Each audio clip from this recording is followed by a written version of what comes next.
ওয়ালাইকুম রহমতুল্লাহি ওবরকাতুহু। সম্মানিত দর্শক, নোবেল শান্তি পুরস্কার নিয়ে আমাদের দেশে হৈ হৈ রৈ রৈ কাণ্ড। আমাদের দেশের রাজনৈতিক অঙ্গনে তেলেস্মাটি এবং বর্তমান যিনি তত্ত্বাবধায়ক সরকার বা অন্তর্বর্তীকালীন সরকারের প্রধান রয়েছেন জনাব ডক্টর মোহাম্মদ ইউনূস, তার সঙ্গে শেখ হাসিনার যে মনস্তাত্ত্বিক যুদ্ধ বলা হয়ে থাকে, এর একমাত্র কারণ হলো ডক্টর মোহাম্মদ ইউনূস কেন নোবেল পুরস্কার পেলেন আর শেখ হাসিনা কেন পেলেন না। এই গেল প্রথম কারণ। দ্বিতীয়ত ২০০৯ থেকে আজ অবধি আওয়ামী লীগ সরকারের প্রধান হিসেবে শেখ হাসিনার নোবেল প্রাপ্তির জন্য তিনি যে সকল ঝুঁকি নিয়েছেন, যে বিনিয়োগ করেছেন এবং যে সকল হাস্যকর ঘটনা তিনি বা তার লোকজন করেছেন, তা রীতিমতো আরব্য রজনীর মহাকাব্যের মতো। কতগুলো উদাহরণ দেই। প্রথমত তিনি এবং তার যারা লোকজন, তাদের কতগুলো দ্বিমুখী কথা ছিল। শেখ হাসিনা বলতেন যে এই নোবেল টোবেলের প্রতি তার কোনো আগ্রহ নেই, এটা কি এটা পুরস্কার নাকি। আবার তার যারা লোকজন আছেন তাদের একটা অংশ বলতো যে শেখ হাসিনাকে যদি নোবেল পুরস্কার দেওয়া হয় তাহলে নোবেল কমিটির সম্মান বাড়বে, শেখ হাসিনার সম্মান এই পুরস্কার প্রাপ্তির চেয়ে অনেক অনেক বেশি। আর এক গ্রুপ বলতো যে এই নোবেল পুরস্কারের ২ পয়সার মূল্য নেই।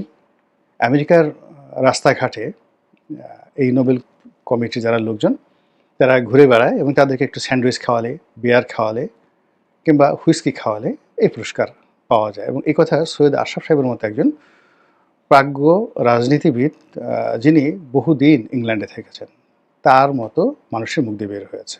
এই গেল এক। ২ নম্বর হলো আবার এই পুরস্কার পাইয়ে দেওয়ার জন্য মানে আমাদের এই বাংলাদেশে অর্থনীতি, সাংবাদিকতা এবং রাজনীতির এবং ব্যবসায়ী মহলের, আমলা মহলের সবচেয়ে ধুরন্ধর এবং সবচেয়ে বদমাইশ এবং আমি নাম বলব না, তাদের চেয়ে খারাপ লোক এই ট্রেডে আর নেই। মানে অর্থনীতিবিদদের মধ্যে তারা খারাপ মানুষ, খুব নামকরা অর্থনীতিবিদ কিন্তু খারাপ। সাংবাদিকদের মধ্যে খুবই মেধাবী, নামকরা কিন্তু বদমাইশ। তারপরে ব্যবসায়ীদের মধ্যে খুবই বড় ব্যবসায়ী, নামকরা কিন্তু অসৎ। এদের একটা বিরাট সিন্ডিকেট গড়ে উঠেছিল এবং এই সিন্ডিকেট একটা বিরাট ফান্ড রেজ করেছিল। তারা সেই ফান্ড রেজ করে, টাকা সংগ্রহ করে তারা সেই প্লেজার ট্রিপে একাধিকবার আমেরিকা এবং ইউরোপ ভ্রমণ করেছে। ভ্রমণ করে তারা সেখানে আনন্দ করেছে, ফুর্তি করেছে। আর শেখ হাসিনাকে জানানো হয়েছে যে সব কিছু রেডি আছে। এবং একবার তো এমন অবস্থা হলো, শোনা কথা, আল্লাহ মাফ করুক, যে এই ভদ্রমহিলাকে টেলিফোনের সামনে এক টাউট সাংবাদিক বসিয়ে রেখেছেন এবং তিনি বিদেশ থেকে বলছেন যে মোটামুটি ফাইনাল হয়ে গেছে, আপনাকে এখনই নোবেল কমিটি থেকে টেলিফোন করবে, আমি এখানে আছি, আপনি ফোন ছেড়ে অন্য কোথাও যাবেন না। এরকম একেবারে কিচেন ক্যাবিনেটের কিছু কথাবার্তা আমরা জানতাম। তো এই যে নোবেল নিয়ে যে বাংলাদেশে তেলেস্মাতি, সেই তেলেস্মাতি আমরা আওয়ামী লীগ জমানাতে দেখেছি। এক। ২ নম্বর হলো যে এই নোবেল পুরস্কার পাওয়ার জন্য শেখ হাসিনা পুরো একটা ঝুঁকি নিয়েছেন। তিনি মাদার অফ ডেমোক্রেসি এবং মাদার অফ হিউম্যানিটি এই দুটো পদ এবং পদবি ধারণ করেছিলেন। এবং তার যে মাদার অফ হিউম্যানিটি, এটার মূল কারণ ছিল তিনি রোহিঙ্গাদেরকে আশ্রয় দিয়েছিলেন। অর্থাৎ প্রায় ১৩ লাখ বা ১২.৫ লাখ রোহিঙ্গাকে তিনি আশ্রয় দিয়েছিলেন এবং এই রোহিঙ্গাদেরকে ভরণ পোষণের জন্য এ যাবৎকালে হয়তো ৫০,০০০ কোটি টাকার চেয়েও বেশি অর্থ ব্যয় হয়ে গেছে আমাদের এই গরিব দেশের মানে রাজভাণ্ডার থেকে। তো সেখানে অবশ্যই তার মানবতা কাজ করেছে।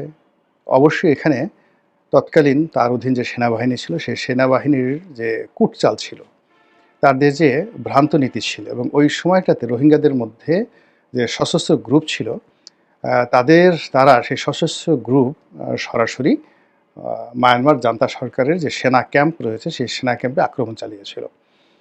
এবং বলা হয়ে থাকে যে সেই ঘটনার পেছনে শেখ হাসিনার যে গোয়েন্দা সংস্থা, সেই গোয়েন্দা সংস্থার কর্মকর্তা এবং তাদের ইনফ্লুয়েন্সে সেনাবাহিনীর একটা গ্রিন সিগন্যাল ছিল। এবং সেই ঘটনার পর মায়ানমার সরকার খুবই ক্ষেপে যায় এবং তারা রীতিমতো এই রোহিঙ্গাদেরকে সেই দেশ থেকে একেবারে যেটাকে বলা হয় এথনিক ক্লিনজিনিং, একেবারে সমূলে বিনাশ করে দেওয়ার জন্য তাদেরকে রীতিমতো দলে দলে মানে কাতারে কাতারে বাংলাদেশে পুশিং করতে থাকে।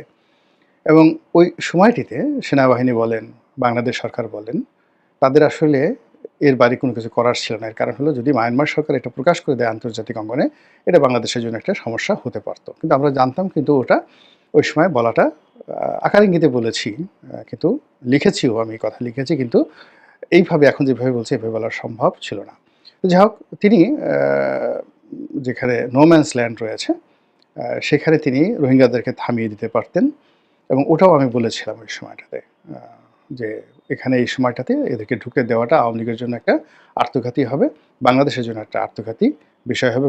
দেখুন এখন 2025 সনে এসে এই রোহিঙ্গাদেরকে কেন্দ্র করে আবার একটা যুদ্ধ, আবার একটা করিডর, আবার আমেরিকার আগমন, এই জিনিসগুলো যে শুরু হচ্ছে, এটা কিন্তু ওই সময়টাতে আমার মতো একজন ক্ষুদ্র মানুষ, আমি কিন্তু শেখ হাসিনাকে বলেছিলাম, ইন রিটেন টকশোতে বলেছিলাম, বাংলাদেশ প্রতিদিনে লিখেছিলাম যে এদেরকে এই মুহূর্তে ঢুকতে দেওয়াটা ঠিক হচ্ছে না। কিন্তু তিনি কূটনৈতিক কারণে, কৌশলগত কারণে তিনি ঢুকতে দিয়েছেন বটে, কিন্তু তার মনের মধ্যে একটা বাসনা ছিল যে এই যে আর্তমানবতার সেবায় তিনি যে কাজগুলো করছেন, এই কাজে হয়তো তিনি জান্নাত পাবেন মুসলমানদেরকে আশ্রয় দিয়ে।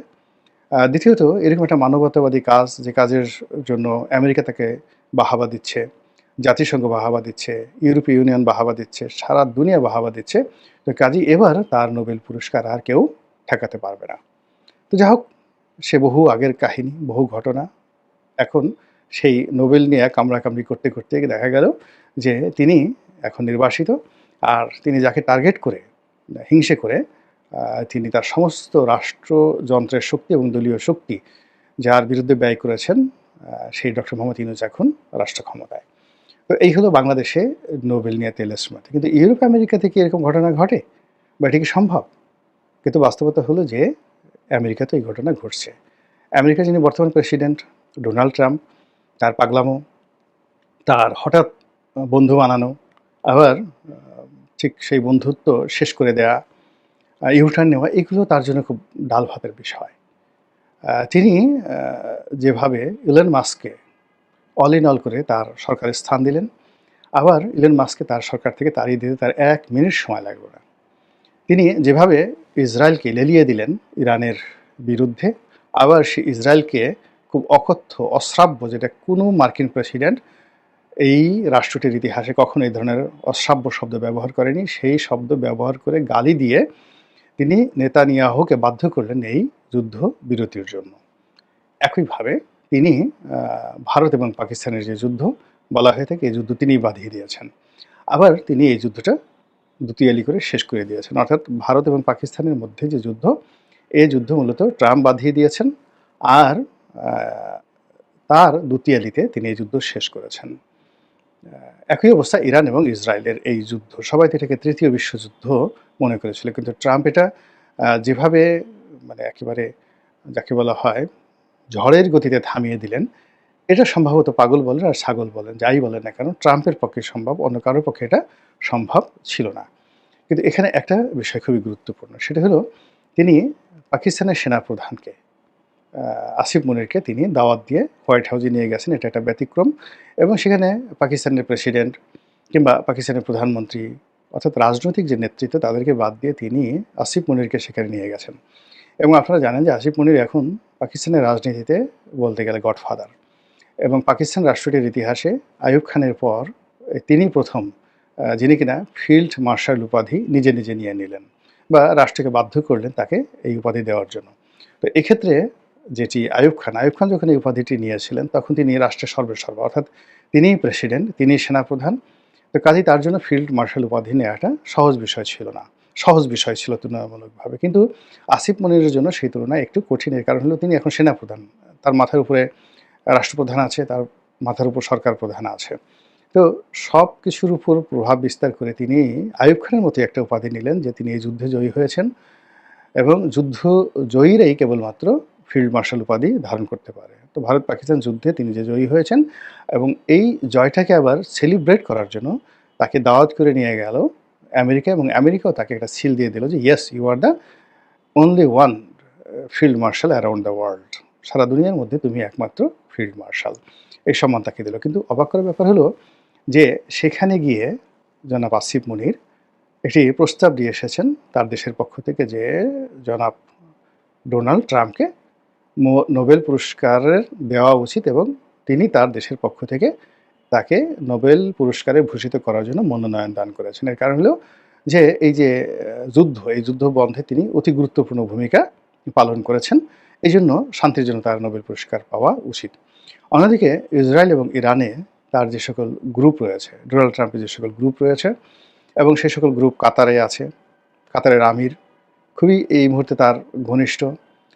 তারপরে বাদশাহ সালমানের পুত্র মোহাম্মদ বিন সালমান এখন যিনি দেশটির প্রধানমন্ত্রী এবং যুবরাজ, তিনি আছেন। সংযুক্ত আরব আমিরাত আছেন। এই যে তার একটা লবিস্ট গ্রুপ রয়েছে। এমনকি ইরানে এই সময়টিতে তিনি যেভাবে ইরানের প্রশংসা করেছেন এবং ইরান থ্যাংক ইউ ইরান, শান্তিতে থাকো ইরান।